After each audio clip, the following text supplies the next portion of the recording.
실패는 성공의 어머니다 라는 이야기를 많이 들었을 겁니다. 첫 번째 줄에 있죠. 실패는 성공의 어머니다. 자, 그런데요. 이 말이 우리한테는 아주 익숙한 말이지만 제가 그 말보다 훨씬 무서운 말을 제목으로 써놨어요. 성공은 습관이다. 실패도 습관이다. 성공한 분들에게는 성공이 습관적으로 또 성공할 가능성이 크다는 얘기니까 좋은 이야기일 수 있지만 사업이 뭔가 안 됐던 분들한테는 정말로 무서운 말입니다. 한 번 안 됐던 분들은 뭘 해도 안 되더라라는 뜻이거든요. 이게 왜 이런 말이 나왔는지를 여러분들이 조금은 알 필요가 있다는 겁니다. 자, 제가 아주 간단하게만 설명을 하겠습니다. 제가 어떤 사업에 실패를 했습니다. 성공 사례를 제가 따로 성공 사례를 이야기하기 전에 실패 사례를 먼저 말씀드릴게요. 제가 어떤 사업을 했습니다. 어떤 사업에 시도를 했어요. 근데 실패를 했어요. 근데 제 실패 원인이 뭐 때문이었냐면 게을러서 실패를 했다고 가정을 하겠습니다.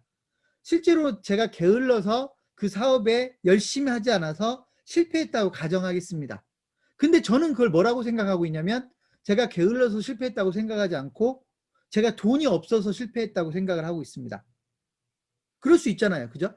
여러분들 자기의 실패 원인을 실제 실패 원인으로 알지 못하고 다른 것 때문에 실패했다고 생각하는 분들이 의외로 많은데 제가 사례를 든 겁니다. 제가 사업에 실패를 했는데 실제로는 내가 게을러서 실패를 한 건데 나는 내가 돈이 많이 없었기 때문에 실패했다고 생각한단 말이죠. 자, 그런 상태에서 제가 또 다른 사업에 도전을 합니다. 그러면 저는 적어도 이전에 돈이 없어서 실패했다는 걸 알기 때문에 이번에는 그때보다는 돈 문제에 대해서 좀 신경을 쓸 겁니다. 왜냐하면 사업을 이번에도 실패할 수는 없으니까. 그러고 사업을 하게 되는데 그러면서 나는 어떤 생각을 할 거냐면 이전에는 내가 돈이 없어서 실패했지만 이번에는 든든한 투자자도 확보를 했으니까 이번에는 실패하지 않을 거야 라고 생각하고 사업을 다시 도전하는 것이죠. 그런데 여러분 뭐가 조정되지 않았어요? 뭐가 바뀌지 않았어요? 제가 게으른 게 바뀌지 않았다는 거예요. 왜냐하면 내가 게을러서 실패했다는 걸 나는 모르고 있기 때문에 실제로 내가 게으른 건 해결이 되지 않고 돈이 없다는 것만 투자자를 확보함으로써 해결한 것이죠. 근데 정말로 이전 사업이 내가 게을러서 실패한 게 중대한 문제였다면 새로운 사업에서도 나의 게으름은 심각한 문제가 될 가능성이 크다는 얘기입니다. 그러니까 이런 반복이 결국은 한 번 실패했던 사람이 또 다른 실패도 더 쉽게 소위 또 실패하기가 쉽게 만들어진다는 겁니다. 그래서 실제 이거를 위해서 제가 여러분 지금 화면에서 실패가 습관이 된다는 얘기거든요.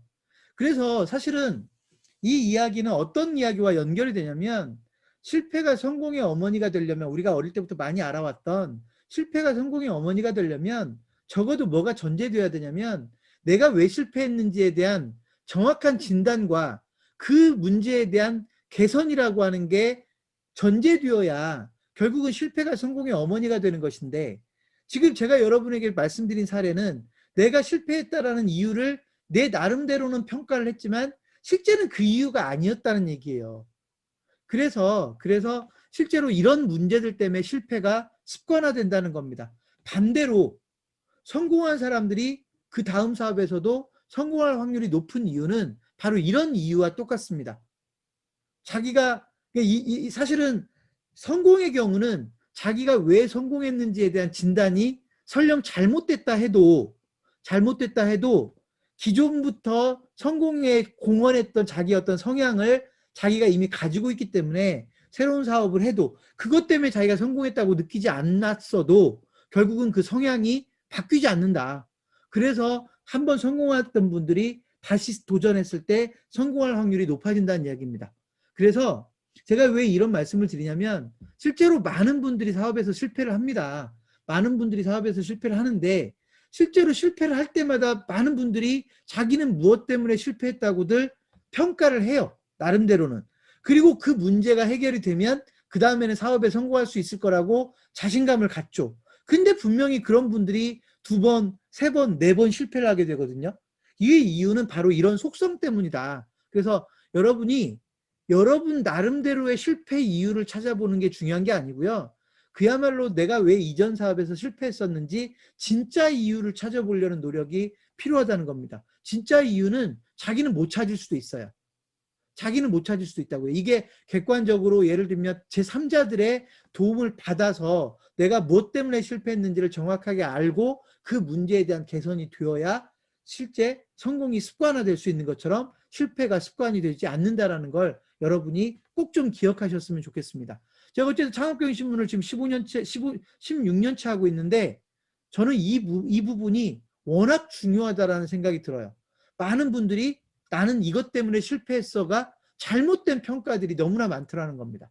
그래서 소액창업은 기본적으로 제가 왜 소액창업에서 이 부분을 강조하냐면 소액창업은 작은 실패를 전제로 하고 가기 때문이에요. 실패를 너무 걱정을 해버리면 사실은 아예 사업을 하면 안 되는 거겠죠. 소액창업은 내가 위험을 크게 부담하지 않은 대신에 실패할 수도 있는데 그게 작은 실패로 끝나고 그 실패가 반복되지 않았을 때 결국 어느 순간에 성공에 이르게 된다라는 말씀을 여러분께 강조하기 위해서 제가 이런 어찌 보면 아주 일반적인 이야기를 드린 겁니다.